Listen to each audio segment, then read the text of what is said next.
So the latest sneaker rumours and announcements this week, from what I can see. And the first one up is the Bode Nike Astrograbber collection, and this was missed off the list at the start of the week, and it's obviously releasing in the next couple of days. And it's one of those ones where this particular pair did release last year as well, and different colorways, which I think one was like a cell colorway. And yeah, I think they're just average really, in my opinion. And I know they're supposed to be quite sort of popular in New York, as far as I believe, and being a Bode collab, I'm sure they will sell well anyway. And yeah, just not something that I would look to grab personally, just a bit too basic for me. And something which I am interested in is Kiko Kostilov Otto 958 Asics Protoblast, and this is the CMLVIII in dark brown. And Asics love their names with their trainers. It seems to be like really long in terms of what they label their sneakers in terms of the models.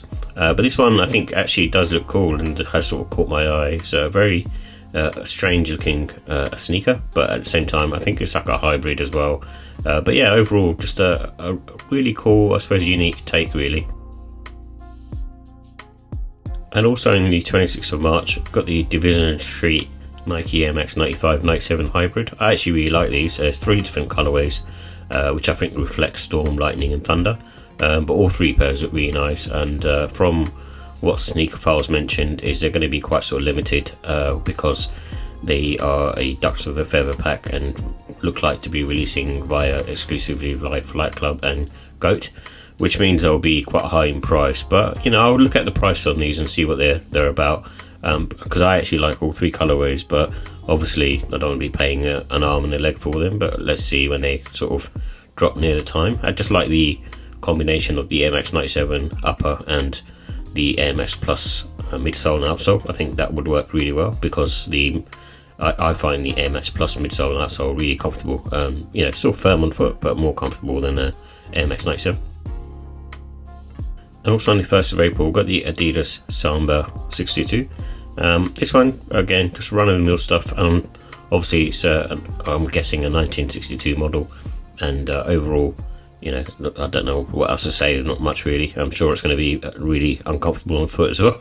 And on the 1st of April, we've got the Nike V5 Runner in bright ceramic. So this one I think is a good model, and I think it will be popular with the Y2K trend still out and about. And the V5 Runner I think is a very strong contender compared to the other brands that they've got, you know, different Y2K trainers such as Asics and New Balance. And I think this one holds up well. It's a bit on the chunky side, but I do think the comfort and the value for money and the upper itself and just the way it looks, I think it's just a really nice combination for, you know, £79.99 pounds, which is about $85-90, which I think is worth it in my opinion, if you're on the lookout for, you know, a cheap sneaker to wear.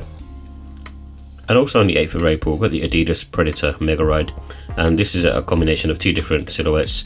It's quite similar to the Air Max Plus Tiempo that came out, and this is using the Predator look, and you know, from the football or soccer cleat, and the Megaride underneath. Yeah, I think it looks pretty cool actually, and you know, it actually works with this particular silhouette. I'm sure they'll be uncomfortable being Megaride, which is similar to Shocks. And also in April, the Adidas Crazy 2 Silver Metallic is returning, and it's got some nice packaging, but you know, to be honest, I'm not really a fan of this particular sneaker. Obviously it's a Kobe Bryant silhouette, but also inspired by an Audi TT at that moment in time, which was back in the early 2000s or 99. And also in April, and rumoured to be coming out then, and it looks like it kind of got pushed back, and I guess it's probably apt for it to release around Air Max Day, and it's the Corteiz Nike Air Max 95 Honey Black, a really nice colourway. It's very simple, and I think Corteiz did a really good job on the Air Max 95, and this one's no different. I just hope they release a couple other colourways as well, which they did last time, and it seemed to be that they drop in 3, so don't be surprised if near the time you see another 2 pop up. But yeah, very cool, and probably not going to be that widely available, I imagine. And another colourway, which is I think an OG colourway for Kobe Bryant, is the Adidas Crazy 2. Just overall, again, similar thoughts really, not too much to say, but it's a in my eyes, a very ugly sneaker.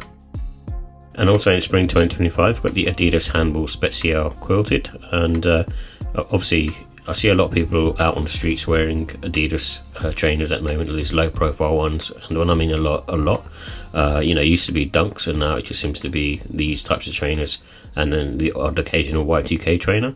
But this one being quilted, I'm not sure why it's releasing in spring, and it's probably a good one for the autumn winter time. But yeah, it's yeah, I think they look cool though. Like, don't get me wrong, and the Special model is quite comfortable as well on foot. And also in June 2025, we've got the Nike ACG Mountainfly Cortex in red and orange, and this is coming out in June. I'm not sure again why it's coming out in June. It should be more of a October, September release in time for the fall winter. However, you know, I've always wanted to try this particular pair in terms of how they feel, and I do like those kind of like hiking trail type shoes as well. And this one looks like a cool one actually. And also we've got another colorway of the Nike React X Rejuvenate, and this is in neutral khaki, and this is coming out in the summer.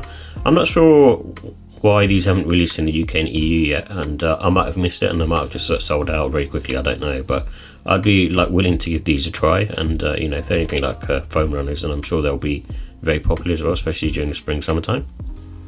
And also in summer, we've got the Nike Foamposite 1 Psychic Blue. This one popped up. I actually think it's a really nice colorway for Foamposite. Very wearable, like that kind of UNC color, and just a really nice execution. And I like the fact that the outsole is matching the upper as well. And also in October 2025, got the Adidas AE2, and this is a first look. I think there's going to be better pictures shown, and you know, this is just a sneak preview. It's a bit of a weird one because it's coming out in October, and they started to show previews now. I think they would have been better served to start releasing this, you know, in pictures in sort of June, July time to kind of run up to that. I think this will kind of hinder AE1 sales, in my opinion.